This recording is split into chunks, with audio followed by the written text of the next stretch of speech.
আসসালামু আলাইকুম রহমতুল্লাহ। প্রিয় ভিউয়ার্স, প্রিয় ব্যবসায়ী ভাই বন্ধুরা, কেমন আছেন সবাই? আশা করি অনেক অনেক ভালো আছেন। আজকের ভিডিওটি সম্পূর্ণ নতুনদের জন্য, যারা ফটোকপি মেশিন নিয়েছেন, করতে জানেন না, তাদের জন্য। অবশ্য ভিডিওটা আমি বানাচ্ছিলাম, একটা ভাই আমাকে হোয়াটসঅ্যাপে রিকোয়েস্ট করেছেন যে ভাই আমি এই ধরনের কাজটা আমি পারতেছি না, তো তার জন্যই আজকের ভিডিওটি মূলত করা। চিন্তা করলাম যে ওনার মতো হয়তো বা অনেকে আছেন যারা বলতে পারতেছে না বা সহযোগিতা পাচ্ছে না, তাদের জন্য আজকের ভিডিওটি শেষ পর্যন্ত দেখার অনুরোধ করতেছি।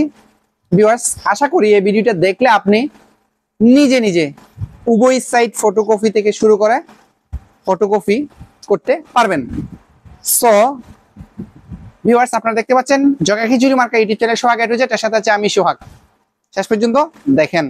ভিউয়ার্স, যারা নতুন আছেন তারা তো দেখবেনই, যারা পুরাতন আছেন জানেন, তারাও দেখেন।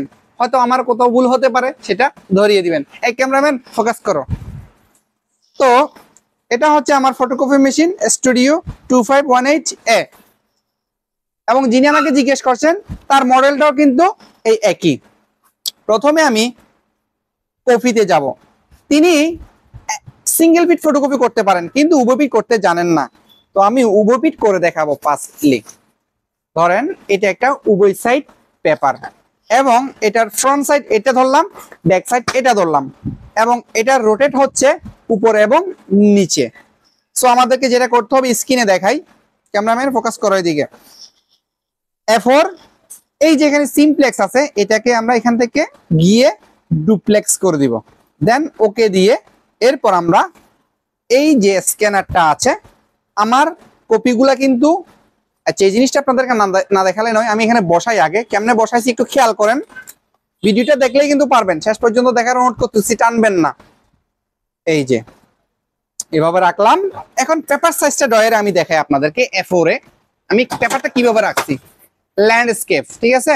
অনেকে পোর্ট্রেটে রাখে, এভাবে এভাবে রাখলে কিন্তু ফটোকপিটা অন্যভাবে করতে হবে। তো আমি এভাবে করতেছি। আপনাদের যদি মেশিনটা এভাবে থাকে, সেটআপটা এভাবে না থাকলে করে নেবেন, থাকলে তো ভালো। যাই হোক, ওকে। এখন ডুপ্লেক্স করা আছে, A4 এর মধ্যে আমরা উভয় বিট করব। স্টার্ট দিয়ে দিলাম, স্ক্যানিং হচ্ছে। স্ক্যান পেজ 1 মানে হয়ে গেছে, এই দেখেন। এরপর আমরা যেটা করব, এখানে খুব ইম্পর্টেন্ট, একটু খেয়াল করবেন। এটাকে ঠিক এইভাবে আমরা উল্টাই নিব, ওকে। এখন আবার নেক্সটে দিব, এখানে দিলেও চলে, এখানে দিলেও চলে। এখন আপনি যদি একটা কপি করেন উভয় সাইড, তাহলে এক্ষেত্রে আপনাকে একটার জন্য জব ফিনিশে দিবেন। আর যদি দেখেন যে আপনার উভয় পিট ফটোকপি আরো আছে, সেক্ষেত্রে কন্টিনিউ আপনি স্ক্যানিং করে এরপরে একসাথে সবগুলা পিন ফটোকপি করতে পারবেন। আমাদের ডুপ্লেক্স ফটোকপিটা হয়ে গেছে, দেখেন দর্শক। এই যে ফ্রন্ট সাইড, ব্যাক সাইড, ঠিক আছে, ফটোকপি হয়ে গেছে। এখন আপনার যদি বেশি থাকে উভয় সাইড ফটোকপি, সেক্ষেত্রে সবগুলাকে আপনি স্ক্যানিং করে এভাবে ফটোকপি করবেন। এরপরে লিগেল সাইজে আসি। ও দর্শক, লিগেল সাইজ যাওয়ার আগে এখানে আরেকটা ফটোকপি আপনাদেরকে করে দেখাই। এটা কি পোর্ট্রেট মোডে আছে না এটা ল্যান্ডস্কেপ মোডে আছে, দেখেন এই পাশাপাশি। এরকম হলে আপনি ফটোকপিটা কেমনে করবেন, এটা তো ধরেন এইভাবে এভাবে উল্টালাম, যখন লেখাটা এই দিকে দিকে হবে, তখন আপনাকে সেটআপটা করতে হবে। ধরেন এটা আমাদের ফ্রন্ট সাইড, ঠিক আছে, এটাকে এভাবে দিলাম।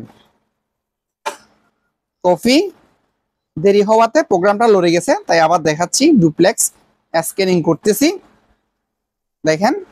হ্যাঁ, একটা স্ক্যানিং হয়ে গেছে।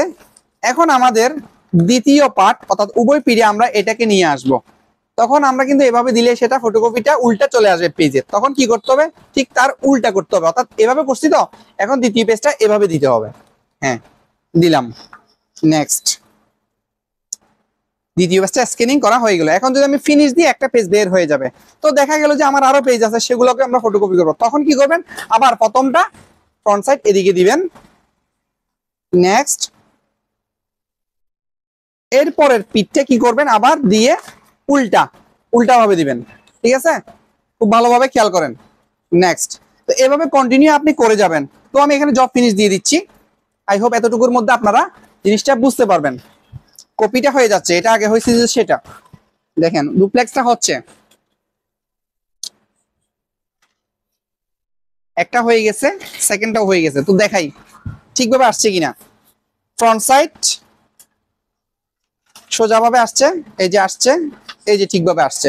যদি আপনি এভাবে দিয়ে এভাবে উল্টান, এই ক্ষেত্রে ওই যে প্রথম যেভাবে করছি, তাহলে কিন্তু লেখাটা এদিকে সোজা হয়ে এদিকে বাঁকা চলে আসবে।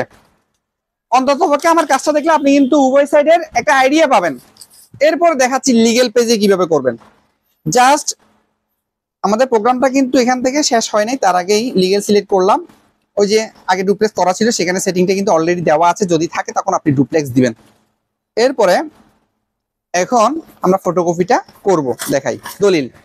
এখন আমার পেজটা কিন্তু লিগেল সাইজ এভাবেই দিতে হয়, এদিকে এদিকে দিলাম, স্ক্যানিং হয়ে গেল।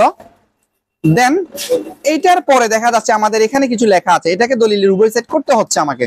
তখন আমরা কি করব, এটাকে ঠিক এভাবে উল্টা, এদিকে না, প্রথমটা কিন্তু ওদিকে করছি, এটাকে আবার এদিকে করব। ওকে, নেক্সট কপি, স্ক্যানিং করলাম, এরপরে জব ফিনিশ দিয়ে দিলাম। একটা দিয়ে দেখাচ্ছি, কন্টিনিউ থাকলে আপনি কন্টিনিউ করে যাবেন, ঠিক আছে? জি, এই ডুপ্লেক্স হচ্ছে, দেখেন দর্শক, দেখেন এই ফ্রন্ট সাইড, এই হচ্ছে উভয় সাইডের কপি। তো চলে আসলো জিনিসটা, আশা করি বুঝতে পারছেন। আরেকটা বিষয়, সেটা হচ্ছে যে যদি লিগেল পেজ অনেক সময় এদিকে এদিকে থাকে, তখন কি করবেন, লিগেল সাইজে এদিকে সেট আপ করবেন, এদিকে ফটোকপি হওয়ার পর সেটাকে উভয় সাইডের মধ্যে ঠিক এভাবে আবার উল্টে দিবেন, যদি এদিকে এদিকে লেখা হয়। আর যদি এভাবে লেখা হয় তাহলে করবেন কি, ঠিক করছেন তো, ঠিক এদিকে আবার উল্টে দিবেন, মানে উল্টা। আর যদি এদিকে এদিকে লেখা হয় তাহলে কি করবেন, এভাবে থেকে শুধু এভাবে উল্টে দিবেন, বাস হয়ে যাবে। সো আশা করি বিষয়টা বুঝতে পারছেন। ফটোকপির কিন্তু আরো কতগুলো নিয়ম আছে, আপনি সেট মিলে করতে পারবেন। ধরেন এই ফটোকপিটা, ঠিক আছে, একজন মানুষ নিয়ে আসলো, বললো যে ভাই এটা আমার 10 সেট লাগবে, এক্সাম্পল 2 সেট লাগবে। আপনাকে মেশিন কিন্তু অটোমেটিকলি কি করবে, 2 সেট করে দিবে বা 5 সেট করে দিবে। আপনাকে আর পেপার সবগুলো বের করে একটা এখানে, একটা এখানে, একটা এখানে, একটা এখানে এভাবে করে আপনাকে করতে হবে না। তো সেটার জন্য কি করতে হবে, সেটা কি এই ভিডিওতে দেখা দিব নাকি পরে দেখাবো? যাই হোক, সেটা কিন্তু অন্যদিন দেখাবো, আজকে না দেখাই, ভিডিও বড় হয়ে যাবে, অন্যদিন দেখাবো। রিকোয়েস্ট যদি করেন, আপনাদের ভালোবাসা পাই, তাহলে কিন্তু নিয়ে আসবো সেই ভিডিওটাও।